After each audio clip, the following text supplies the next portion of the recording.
कहानी भविष्य के न्यू ऑरलियंस अमेरिका में शुरू होती है। रात के 3 बजे पोर्ट पर जहाज़ों से कंटेनर ट्रकों में लादे जा रहे थे। इन्हीं में से एक कंटेनर को एक आदमी बिगी एक ऐसी जगह ले गया जहां कई ड्रग डीलर, जिनमें एन नाम का एक डीलर भी शामिल था, उसका इंतजार कर रहे थे। बिगी ने बताया कि इस बार वो ड्रग्स नहीं लाया, बल्कि कुछ बेहद खास चीज लाया है। पावर प्रोजेक्ट के तहत बनाई गई एक कैप्सूल, जिसे पावर कैप्सूल कहा जाता है। इसे लेने वाले को उनके जीन के आधार पर 5 मिनट के लिए सुपर पावर मिलती थी। कुछ लोगों ने कैप्सूल लेकर कार उठाने, गोलियों का असर न होने जैसी अजीब शक्तियां पाईं। 921 पर ऐसे कई कॉल आने लगे, पर पुलिस ने इसे मजाक समझा क्योंकि बहुत कम लोग इन कैप्सूल के बारे में जानते थे। कुछ पुलिसकर्मी ही इसके बारे में जानकार थे। 6 हफ्ते बाद एन की कजिन रॉबिन खुद पावर कैप्सूल बेचने लगी और $500 में एक कैप्सूल बेचती थी।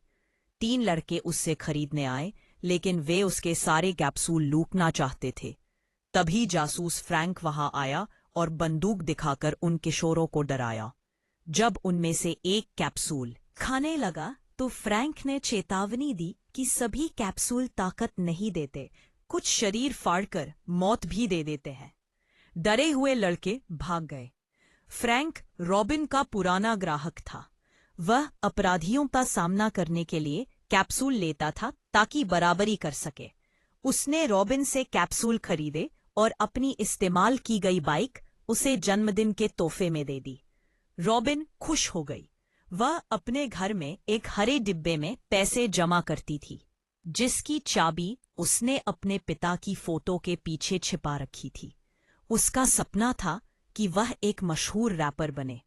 दूसरी तरफ आर्ट एन के अपार्टमेंट पहुंचा। उसने कहा कि उसे एन के बॉस ने पावर कैप्सूल लेने भेजा है, लेकिन एन ने उसकी बात नहीं मानी और अपने आदमी को कॉल करने लगा। आर्ट अंदर घुस आया और कैप्सूल देखे। उसने एन पर बंदूक तान दी, जिससे एन भागा और आर्ट उसका पीछा करने लगा। आर्ट का मकसद था सप्लायर का पता लगाना जो एन को कैप्सूल देता था। एन कोना में फंस गया और उसने एक कैप्सूल खा लिया, जिससे वह आग वाला इंसान बन गया। आर्ट की गोलियां उस पर असर नहीं कर रही थी। ताकत बढ़ाने के लिए एन ने एक की जगह 3 कैप्सूल खा लिए, जो बेहद खतरनाक था। आर्ट एक प्लान बना चुका था। वह बाथरूम में पानी भरे बाथटब और गीले कपड़े के साथ इंतजार कर रहा था। जैसे ही एन अंदर आया, आर्ट ने उसे गीला कपड़ा मारकर बुझा दिया। फिर उसने मार गारकर उससे सप्लायर का नाम पूछना शुरू किया। परेशान एन ने अंत में बीगी का नाम बता दिया, लेकिन ज्यादा खाए गए कैप्सूल की वजह से उसका शरीर फट गया और वह वहीं मर गया। उधर रॉबिन सुबह मां की आवाज से उठी। स्कूल जाने से पहले उसने टीवी पर एन के घर के जलने की खबर देखी। घबरा गई पर स्कूल चली गई। आर्ट का हाथ जल गया था, लेकिन वह एन का फोन लेकर उससे जानकारी निकालने लगा। उसे एन की कजिन रॉबिन का जिक्र मिला।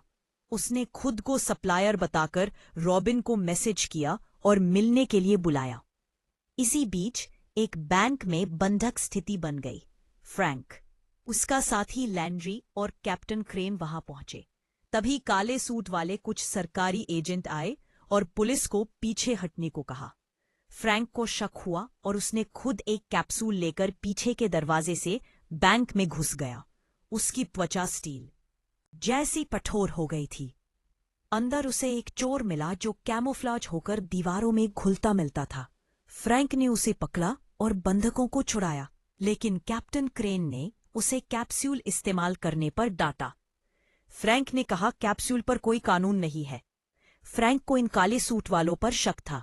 क्रेन ने बाद में बताया कि वे सरकारी दबाव में चुप रहते हैं। उसने फ्रैंक को आर्ट की फोटो दिखाकर कहा कि वही सबसे बड़ा डीलर है। शाम को रॉबिन आर्ट से मिलने आई। आर्ट ने उसकी बाइक का टायर काट दिया था ताकि वह फंस जाए। रॉबिन को एन नहीं मिला तो वह घर लौटने लगी। रास्ते में गली में आर्ट ने उसे किडनैप कर लिया। उसने बताया कि एन मर चुका है। उसने रॉबिन को धमकाकर कहा अगर उसने मदद नहीं की तो तो उसकी मां की जान खतरे में होगी। एक सीक्रेट जगह पर बिगी और प्रोजेक्ट की बॉस गार्डनर एक खतरनाक दक्षिण अमेरिकी ड्रग कार्टेल की महिला से सौदा कर रहे थे। वे उसे कैप्सूल के फायदे बता रहे थे जिससे वह सरकारों को गिरा सकती थी और पूरे दक्षिण अमेरिका पर राज कर सकती थी। को मैसेज कर मदद मांगी, पर तभी आर्ट ने उसका फोन छीन लिया। मजबूर होकर उसने आर्ट को बताया कि डीलरों के पास एक गुप्त हेल्पलाइन होती है। उसने नंबर मिलाया और उन्हें निर्देश मिला कि वह एक सुपरमार्केट के वेयरहाउस पहुंचे और गरम अदरक वाला दूध मांगे। यह एक कोड था। वे सुपरमार्केट पहुंचे। आर्ट साधारण ग्राहक बनकर अंदर घुस गया। रॉबिन को एक बैकरूम में ले जाया गया जहां वह असली संचालक से मिली। उसने तुरंत झूठ बोला कि आर्ट ने एन को मार दिया है और बाहर छिपा है। घबराकर उस आदमी ने एक कैप्सूल खा लिया और अपनी टीम को आर्ट को खत्म करने भेज दिया, जबकि रॉबिन को दूसरी तरफ ले जाया जा रहा था। रॉबिन को सुरक्षित स्थान पर ले जाया गया, लेकिन उसे बाद में पता चला कि जिस बैकरूम में उसे ले जाया गया था वह असल में एक चलती हुई सेमी ट्रक का अंदरूनी हिस्सा था, पूरी तरह छिपा हुआ ऑपरेशन। उधर आर्ट भी पीछा नहीं छोड़ रहा था। उसने हमलावरों को हिम्मत और ताकत से हरा दिया, लेकिन इस दौरान उसे कंधे में गोली लग गई। रॉबिन को बचाते हुए उसे तेज भ्रम होने लगे और कुछ पल के लिए उसने रॉबिन को अपनी खोई हुई बेटी समझ लिया। ट्रक के अंदर आर्ट को एक गुप्त कमरा मिला जिसमें कई स्क्रीन थी जो पूरे न्यू ऑरलियंस में कैप्सूल यूजर और डीलर की लाइव फीड दिखा रही थी। यहीं उसे सच का सबसे काला पक्ष पता चला। हर कैप्सूल के अंदर एक ट्रैकिंग चिप थी जिन्हें सुपर पावर मिल रहे थे। वो असल में एक बड़े एक्सपेरिमेंट के अनजाने शिकार थे।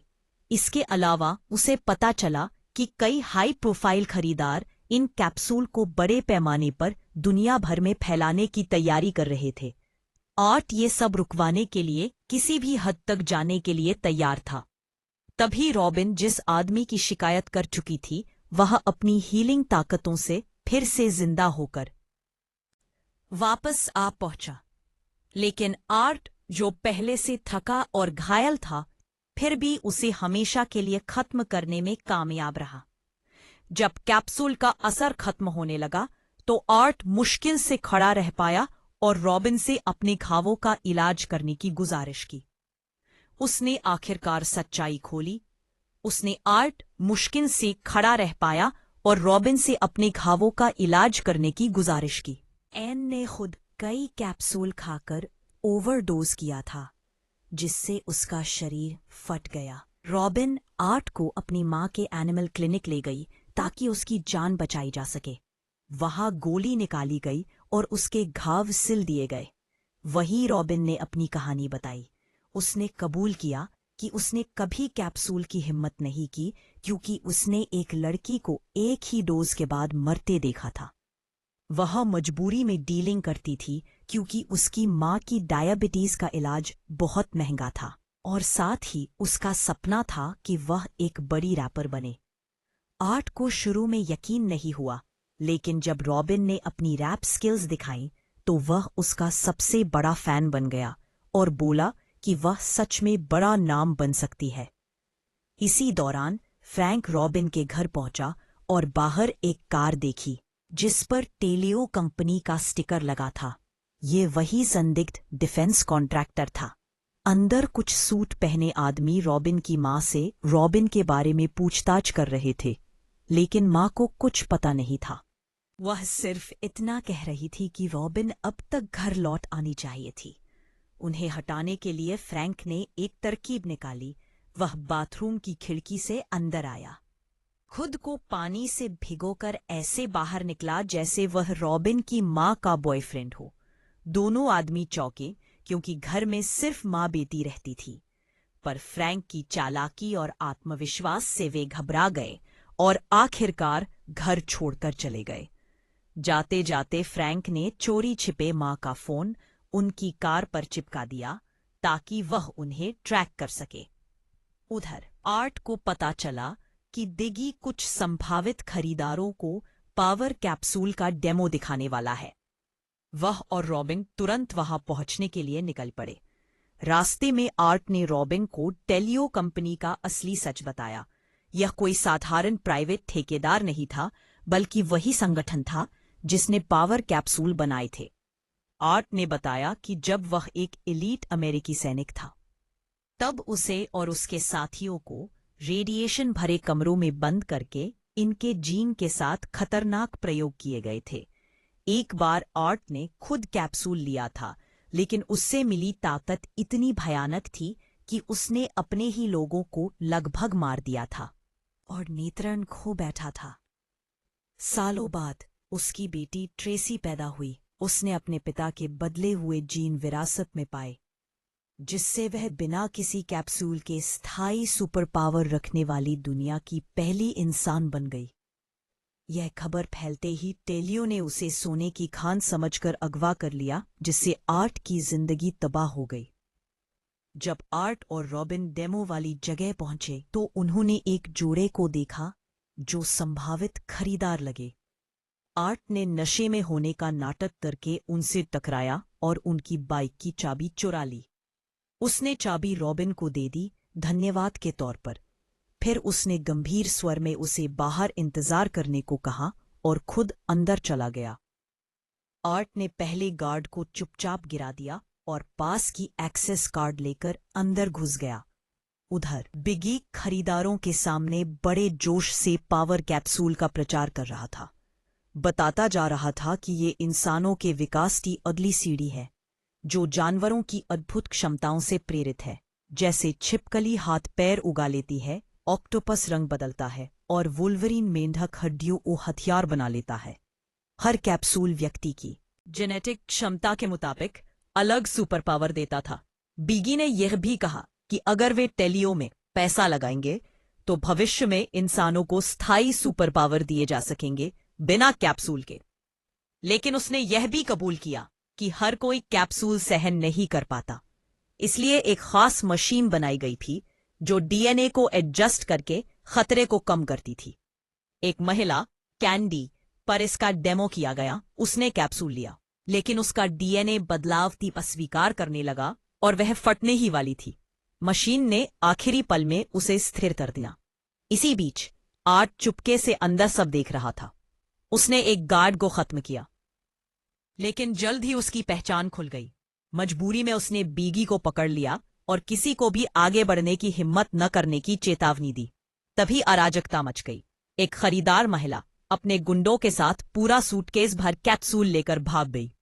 गोलियों की बौछार से मशीन भी खराब हो गई और बेचारी कैंडी बर्फ में बदलकर मर गई। आर्ट ने सब दुश्मनों को हराया और कमरे पर कब्जा कर लिया। फिर उसने बीगी की उंगली पर गोली मारकर सच उबलवाया। बीगी ने बताया कि पूरी परियोजना की असली बॉस गार्डनर शायद जेनेसिस नाम के जहाज पर छिपी हुई है। उसी समय फ्रैंक, जो टेलियो के आदमियों का पीछा करता आ रहा था, वहां पहुंचा और रॉबिन से मिला। उसने आर्ट की फोटो दिखाकर उसे बुरा आदमी कहा, लेकिन रॉबिन ने उसका बचाव किया और बताया कि आर्ट दुनिया को बचाने और अपनी बेटी को ढूंढने की कोशिश कर रहा है। फ्रैंक नहीं माना और अंदर घुस गया, जहां आर्ट बीगी से पूछताछ कर रहा था। आर्ट ने सरेंडर का नाटक किया, लेकिन मौका मिलते ही फ्रैंक की बंदूक छीन ली। इसी दौरान बीगी ने चालाकी दिखाते हुए एक कैप्सूल निगल लिया। उसका शरीर राक्षस जैसा बड़ा और ताकतवर हो गया, लेकिन आर्ट अपनी समझदारी से उसे मात देने में सफल रहा और आखिरकार बीगी ने अपनी मौत पाई। एक भयंकर धमाके में सब कुछ जलकर राख हो गया। जीत के बावजूद आर्ट ने कोई विरोध नहीं किया जब फ्रैंक ने उसे हथकड़ी लगाई और अपनी कार तक ले गया। रॉबिन ने बीच में आने की कोशिश की, लेकिन आर्ट ने उसे सख्त नजर से देखा और घर जाने के लिए कहा। स्टेशन जाते हुए फ्रैंक ने कैप्टन क्रेन को बताया कि आर्ट उसकी कस्टडी में है, लेकिन आर्ट अब भी बोलना चाहता था। उसने पूरी सच्चाई सामने रख दी। न्यू ऑर्लियंस में चल रहे कैप्सूल टेस्ट, चुप रहने के लिए खरीदा गया भ्रष्ट लपल प्रशासन, और सबसे बड़ा झटका, फ्रैंक का अपना बॉस भी इस गंदे खेल में शामिल था। आर्ट ने फ्रैंक को चेतावनी दी कि हालात बहुत जल्दी बिगड़ने वाले हैं। उसने कहा कि फ्रैंक को मार दिया जाएगा और आर्ट को बंद करके रख दिया जाएगा, जबकि कैप्सूल के एक्सपेरिमेंट्स बड़े पैमाने पर जारी रहेंगे। फिर आर्ट ने असली कारण बताया। ये कैप्सूल उसकी बेटी ट्रेसी के डीएनए से परफेक्ट किए गए थे। इसी वजह से उसे अगवा किया गया था। अब फ्रैंक को पूरा खेल समझ आ गया और उसने आर्ट की बातों पर भरोसा कर लिया। आर्ट ने उससे सिर्फ एक पावर कैप्सूल मांगा ताकि वह अपनी रक्षा कर सके और फ्रैंक को कहा कि हालात जानलेवा होने से पहले वह अपना रास्ता देखे। आर्ट अपने आप को गिरफ्तारी में देने को तैयार था, क्योंकि यही उसका ट्रेसी तक पहुंचने का सबसे बड़ा मौका था। उधर रॉबिन ने वॉलेस को देख लिया, वही दाढ़ी वाला आदमी जिसने ट्रेसी को उठाया था। वह उसका पीछा करती हुई कार में निकल पड़ी। आर्ट को जहाज जेनेसिस पर ले जाया गया, जहां प्रोजेक्ट की लीडर गार्डनर ने तुरंत आदेश देना शुरू कर दिए। वॉलेस और उसकी टीम को आर्ट को जहाज के निचले हिस्से में ले जाने का काम दिया गया। उसी समय फ्रैंक भी पोर्ट पहुंचा और रॉबिन से फिर मिला। गुस्से भरी आवाज में उसने कहा कि वह किसी भी कीमत पर इस ऑपरेशन को खत्म कर देगा। उसने रॉबिन को सख्ती से पीछे रहने को कहा ताकि वह सुरक्षित रहे।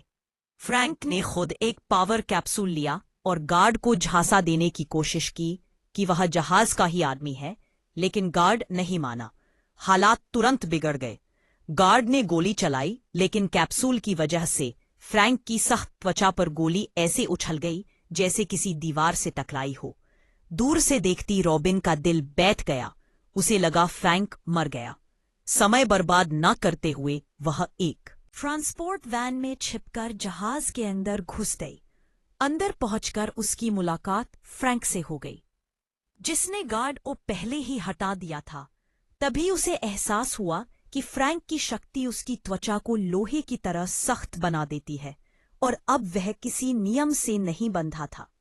रॉबिन और फ्रैंक ने कंट्रोल रूम पर कब्जा कर लिया और स्क्रीन पर जहाज का पूरा नक्शा देखा। हर तरफ सुरक्षा चेकपॉइंट थे और आर्ट को नीचे वाले डेक में घसीटा जा रहा था।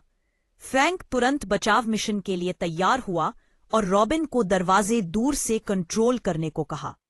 उसने चेतावनी दी कि अगर हालात बिगड़ जाएं तो वह सीधे जहाज के आगे वाले हिस्से की ओर भागकर बचे। निकले। रॉबिन ने तुरंत अलार्म बजा दिया और सारे दरवाजे लॉक कर दिए। फिर उसने एक एक करके रास्ता खोलना शुरू किया ताकि फ्रैंक सुरक्षित नीचे तक पहुंच सके। गार्डनर को शक हुआ तो उसने वॉलेस को कंट्रोल रूम भेजा। वॉलेस ने एक कैप्सूल निगल लिया और डरावनी ताकत हासिल कर ली। उसने स्टील के दरवाजों को ऐसे फाड़ना शुरू किया जैसे वे कागज हों। रॉबिन अफरा तफरी देखते हुए गलती से उस कमरे तक पहुंच गई जहां ट्रेसी को कैद में रखा गया था। लेकिन तभी फ्रैंक से उसका कम्युनिकेशन टूट गया। वह जहाज के बहुत अंदर जा चुका था। उधर फ्रैंक एक ऐसे आदमी से फिर गया जिसका शरीर अद्भुत तरीके से मुड़ और घूम सकता था, जैसे उसके शरीर की हड्डियों की कोई सीमा ही ना हो। जूझते हुए फ्रैंक मुश्किल में था और उसी समय वालेस भी कंट्रोल रूम के करीब पहुंचने लगा। रॉबिन ने तुरंत सारे सीसीटीवी स्क्रीन तोड़ दिए ताकि वालेस उसे और फ्रैंक को न देख सके। फिर वह चुपचाप कमरे से निकल गई। इधर आर्ट अपने सेल में शांत बैठा था। उसने गार्ड से बातचीत शुरू की और उसे धरती के सबसे खतरनाक जीव पिस्टल श्रिम्प के बारे में बताया। यह छोटा सा जीव इतनी तेज शॉक वेव बनाता है कि उसका तापमान सूरज की सतह से भी ज्यादा होता है। जब आर्ट ने बताया कि उसके पास भी वही शक्ति है तो गार्ड का खून जम गया। डर के मारे उसने आर्ट की हथकड़ी खोल दी। तभी वालेस दरवाजा तोड़कर अंदर घुसा, लेकिन उसी पल फ्रैंक भी आ गया और उसने आर्ट की तरफ एक शॉटगन फेंकी। आर्ट ने निशाना साधकर वालेस को खत्म कर दिया। रॉबिन, जो ट्रेसी को बचाने की ठान चुकी थी, उस कमरे तक पहुंची जहां वह बंद थी। उसने गार्ड को बेहोश किया, उसकी कार्ड चुराई और ट्रेसी के कमरे में दाखिल हुई। उसने ट्रेसी को भरोसा दिलाया कि उसका पिता जहाज पर है और उसे किसी भी हालत में बचा लेगा। दोनों तुरंत वहां से निकल पड़ी। गार्डनर को जब पता चला कि ट्रेसी गायब है, उसने पूरे जहाज में खोज शुरू करवा दी। आखिरकार आर्ट और ट्रेसी मिल गए और दोनों ने एक गहरा भावनात्मक आलिंगन किया, लेकिन उनकी खुशी ज्यादा देर नहीं चली। गार्डनर के गुंडे रास्ता रोककर खड़े थे। हाथ में हड्डियों से बने हथियार जो वुल्वरीन फ्रॉग की ताकत से प्रेरित थे। लड़ाई शुरू हुई और आर्ट ने अपनी पूरी ताकत से दुश्मन को हरा दिया। तभी गार्डनर ने रॉबिन को पकड़ लिया और धमकी दी कि अगर ट्रेसी को नहीं सौंपा गया तो वह रॉबिन को मार देगी। मजबूर होकर आर्ट ने सामने आने का फैसला किया और फ्रैंक को ट्रेसी को सुरक्षित रखने को कहा। आर्ट हथियारों से घिरे आगे बढ़ा। हर बंदूक उसकी ओर तनी थी। कोई रास्ता न होने पर उसने वह पावर कैप्सूल निगल लिया जो फ्रैंक ने उसे दिया था। अगले ही पल उसने ऐसी भयानक आग का शॉक वेव छोड़ा कि हवा तक जल उठी। इस एक विस्फोट में गोलियां हवा में ही राख बन गई और गार्डनर तथा उसके सारे आदमी पूरी तरह जलकर खत्म हो गए। लेकिन इस शक्ति की कीमत भारी थी। आर्ट का शरीर जवाब देने लगा और वह गिर पड़ा। ऐसा लग रहा था कि ये उसका आखिरी पल है। ट्रेसी ने रोते हुए अपना हाथ उसके ऊपर रखा और अपनी अनोखी असाधारण शक्ति से उसके शरीर को ठीक करना शुरू किया। उसकी हीलिंग क्षमता इतनी शक्तिशाली थी कि मौत के मुहाने से भी किसी को वापस ला सकती थी। उसने अपनी सारी ऊर्जा झोंक दी और आखिरकार आर्ट को वापस जिंदगी में ला दिया। सबने राहत की सांस ली और वे जहाज से बाहर निकल आए, आखिरकार आजाद। कुछ दिनों बाद फ्रैंक ने फैसला किया कि वह इस पूरी सच्चाई को दुनिया के सामने लाएगा। उसने मीडिया में जाकर पावर प्रोजेक्ट, एक्सपेरिमेंट, भ्रष्टाचार और इसमें शामिल हर बड़े नाम, जिसमें कैप्टन क्रेन भी था, सबको उजागर करने की तैयारी की। आर्ट जानता था कि कैप्सूल अभी भी शहर में फैल रहे थे, लेकिन उसके लिए उसका मिशन पूरा हो चुका था। उसने अपनी बेटी को बचा लिया था और उसी की उसे सबसे ज्यादा परवाह थी। अब वह एक नया अध्याय शुरू करना चाहता था। उसने रॉबिन को अपने ट्रक की चाबी दी और उसकी मां की सर्जरी तथा उसके रैप करियर की शुरुआत के लिए एक बड़ी रकम भी दी, ताकि वह अपनी जिंदगी नई उम्मीद